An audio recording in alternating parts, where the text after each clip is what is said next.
Hey everybody, time for the Black Panther review. By the way, if any of you are wondering why I am wearing the same hoodie for the last few reviews, that's because I am recording these all in bulk in my room on the one evening.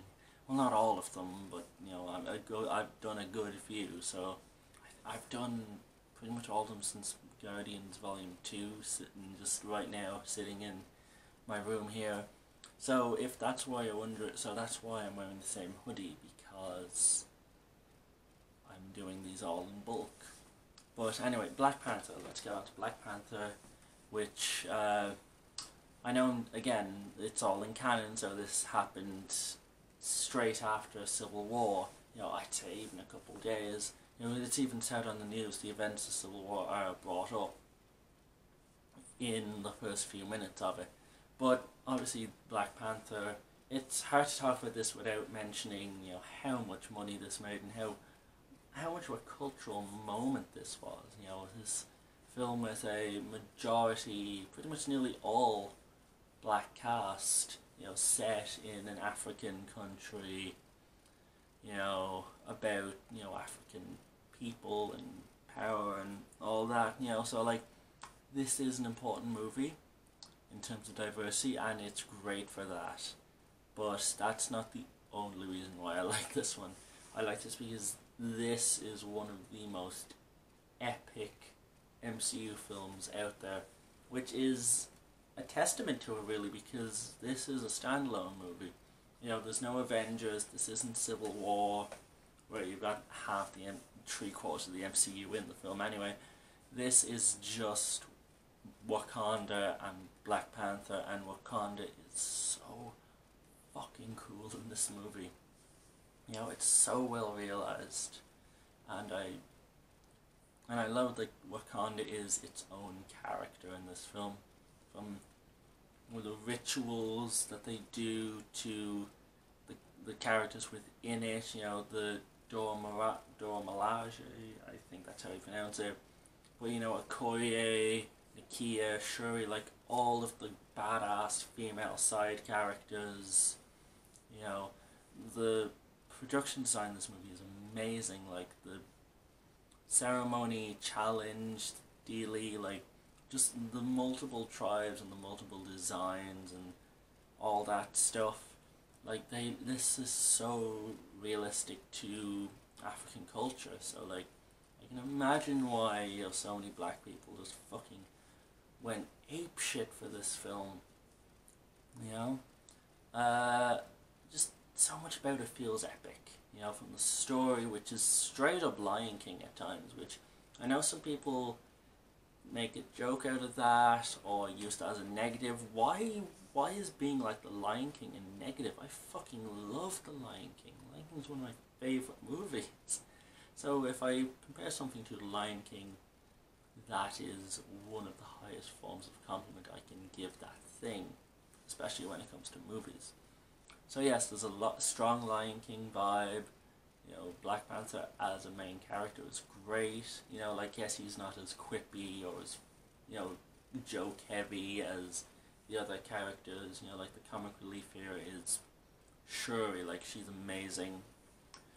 But yeah, like he is a really good main character, and I love his story arc, because his story arc is one of the few in the MCU that is so heavily connected to the villain. If you didn't have a great villain, this movie probably would have kind of fallen apart maybe.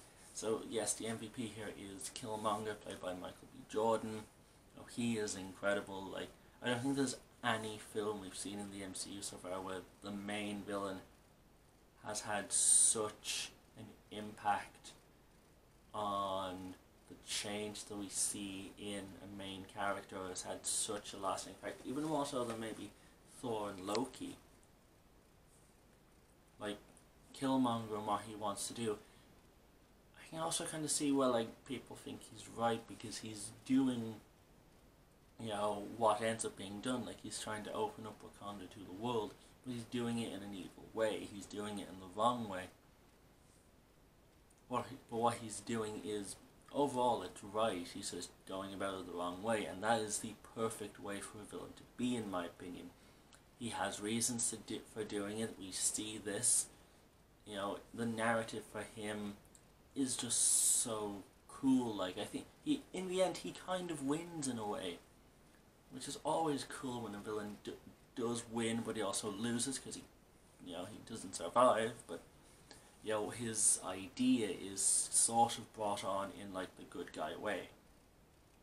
So like he is just instrumental to so much in this movie. So like that. So just Wakanda is a win. This narrative is a win. Like, it's not the most, it's not a groundbreaking narrative. We've seen it. It's the Lion King, but with a superhero twist. Yeah, but it's not entirely Lion King, but there's a strong Lion King vibe to it, and with a superhero twist, like I said. The issues with it, I would have liked to have seen a bit more of Andy Serkis's Claw. Like, I totally understand why they did what they did with the character, but what we saw of the character in this movie, he was great. I'd love to see him come back at some point, maybe in like a Disney Plus series that's like set in the past or something, because he was just great. He acted like he didn't give a fuck in this movie. He was such a cool villain. So it's a shame that we didn't get to see more of him here. Even though obviously, of the two villains, Killmonger is the one you go with. And the only other issue is there are times when the CGI looks a little bit shaky. Specifically, the CGI rhinos in the third act, which is a weird sentence to say in a movie. But that, and maybe one or two scenes on the ancestral plane. But overall, like, this is a great movie, and I'm not just saying that because it's about black people. Like, I really quite enjoy this. Like, this was one that I hadn't really rewatched a bunch of times before seeing it again. But, this is definitely worth a rewatch, guys. You should definitely give this one a go. So that's it for my Black Panther review. I am going to give it 9 out of 10 for Black Panther. If you guys like this, watch more of my reviews, guys.